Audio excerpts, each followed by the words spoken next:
Donc, comme je vous l'ai déjà annoncé, nous allons commencer pour ce guide d'achat d'ordinateur portable sur Mac à parler de la mobilité de ce futur ordinateur. Si vous n'avez pas vu l'introduction à ce guide d'achat, je vous invite à le voir en premier, avant même de regarder la vidéo actuelle. Pour y accéder, vous avez le petit i en haut à droite de votre écran, vous pouvez cliquer dessus et si vous ne le voyez pas ou si vous ne pouvez pas cliquer dessus, vous allez dans la description de cette vidéo et vous cliquez sur le lien que j'ai inscrit. Mais donc, si vous l'avez vu, on va pouvoir se mettre à parler de mobilité. Alors effectivement, le but d'un ordinateur portable, c'est d'être mobile. Ceci dit, cette mobilité ne sera pas forcément la même. Comme je l'ai dit, vous avez 3 gammes chez Apple en ce moment, MacBook, MacBook Air, MacBook Pro.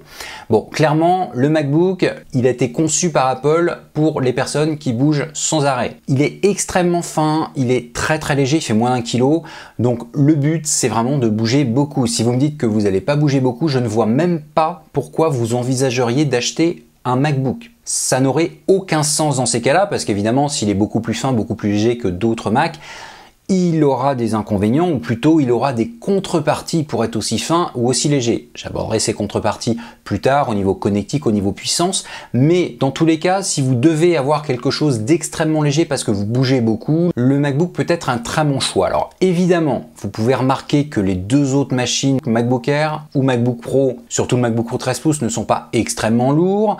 Donc si vous bougez chaque jour, vous pouvez aussi aller sur un MacBook Air, un MacBook Pro, mais après évidemment ça dépend comment vous vous déplacez. Si vous êtes étudiant, que vous l'avez sous les bras de temps en temps, bon évidemment le MacBook est peut-être pas indispensable. Si par contre vous travaillez dans une entreprise et que vous êtes sans arrêt en train de passer d'un étage à l'autre, vous êtes dans les couloirs, vous avez le Mac dans la main, bon là je vous avouerai qu'avoir un MacBook ça prend tout son sens, si évidemment les autres aspects du MacBook correspondent à vos besoins. Mais donc réfléchissez bien à cela.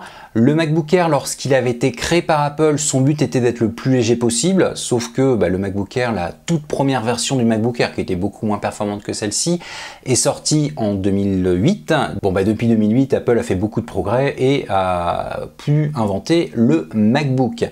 Mais donc ce MacBook Air, maintenant, au niveau mobilité, n'a plus vraiment d'intérêt, puisqu'il fait à peu près le même poids que le MacBook Pro 13 pouces, et il est même un peu plus encombrant que le 13 pouces, car il n'y a pas que le poids à prendre en compte. Si vous avez un sac assez petit pour le mettre, forcément la largeur et la hauteur peut être assez important. Donc après, encore une fois, c'est à vous de voir.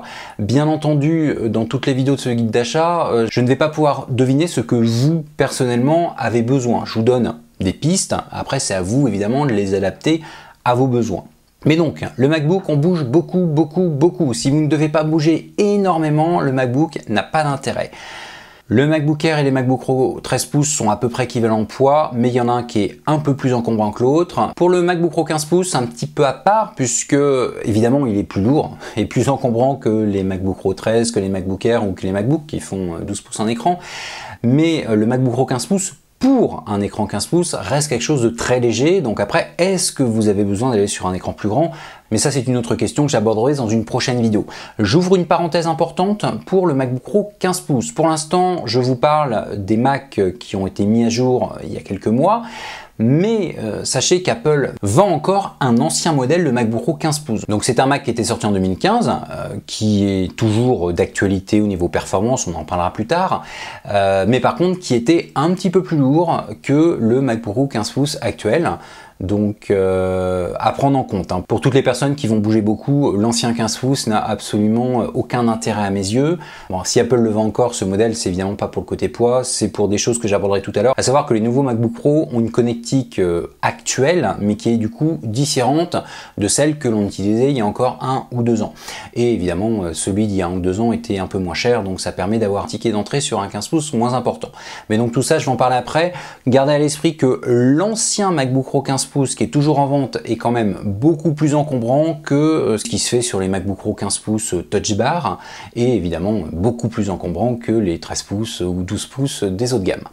Donc je conclus en vous redemandant une chose, vérifiez si vous allez beaucoup bouger avec votre futur ordinateur portable. Alors je conclus avec le poids et les dimensions du futur ordinateur. Maintenant je vais quand même parler d'autonomie assez rapidement parce qu'en fait elle ne va pas trop différer. En gros, sachez que tous les ordinateurs que vend Apple à l'heure actuelle ont une bonne autonomie, une très bonne autonomie. Comparé à il y a 5-6 ans, c'est même une excellente autonomie. Alors les MacBooks sont donnés pour 10 à 12 heures d'autonomie, ça dépend évidemment si vous surfez sur internet en Wi-Fi ou si vous regardez les films sur iTunes.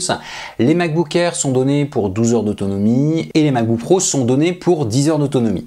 Alors évidemment ces autonomies sont données par Apple, donc vous allez me dire elles ne sont pas réalistes. Bon, grosso modo sur le MacBook Air, je pense que c'est quand même relativement réaliste. Évidemment, ça dépend de ce que vous allez faire. Si vous faites du montage vidéo, de la recompression vidéo, faut pas se leurrer, hein. Vous n'allez pas tenir 12 heures sur un MacBook Air, vous allez tenir quelques heures uniquement. Mais pour un usage simple, pour un usage standard, prise de notes, mise en page même peut-être un petit peu évoluée, surf sur internet, vous mettez quelques petites photos dans l'application de base, l'application photo.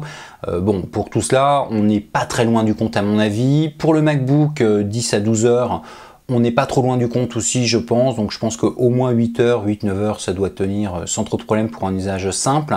Alors pour le MacBook Pro, il y a eu pas mal de polémiques quand les nouveaux MacBook Pro sont sortis, à savoir qu'ils ne tenaient pas du tout cette autonomie annoncée par Apple. Alors c'était vrai au début, il y a eu des mises à jour logicielles depuis qui ont réglé certains problèmes.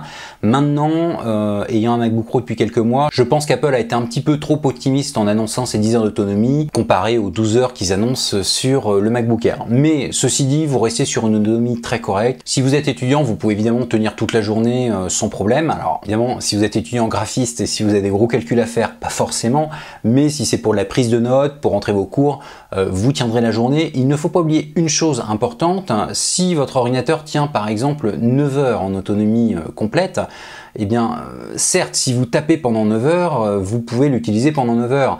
Mais de toute façon, vous ne tapez pas des cours pendant 9 heures. Vous n'utilisez pas votre ordinateur pendant 9 heures. Dès que vous l'utilisez plus, l'écran va un petit peu se mettre en veille, voire se couper au bout de quelques minutes, suivant comment vous le réglez. Il peut se mettre en veille complète. Bref, la mise en veille fait que lorsqu'on vous annonce 12 heures d'autonomie sur le MacBook Air, vous n'allez pas l'utiliser juste de 7h à 19h par exemple, puisque de toute façon on se doute bien que vous allez à un moment donné faire autre chose, il va se mettre en veille, donc l'autonomie sera plus élevée.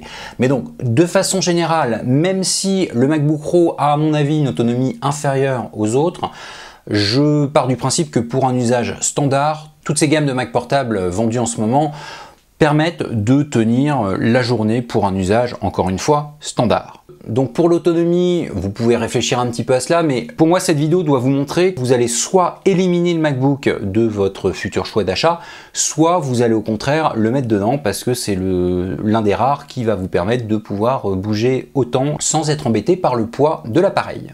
Donc maintenant qu'on a vu cette mobilité, je vous propose d'aborder la taille et le type des écrans que vous propose Apple. Donc ça, c'est dans la vidéo suivante. Vous avez un petit i en haut à droite qui va vous permettre d'y accéder. Et évidemment, si vous ne pouvez pas cliquer dessus, dans la description de cette vidéo, vous pouvez cliquer sur le lien qui vous emmènera vers cette vidéo sur la taille et le type d'écran.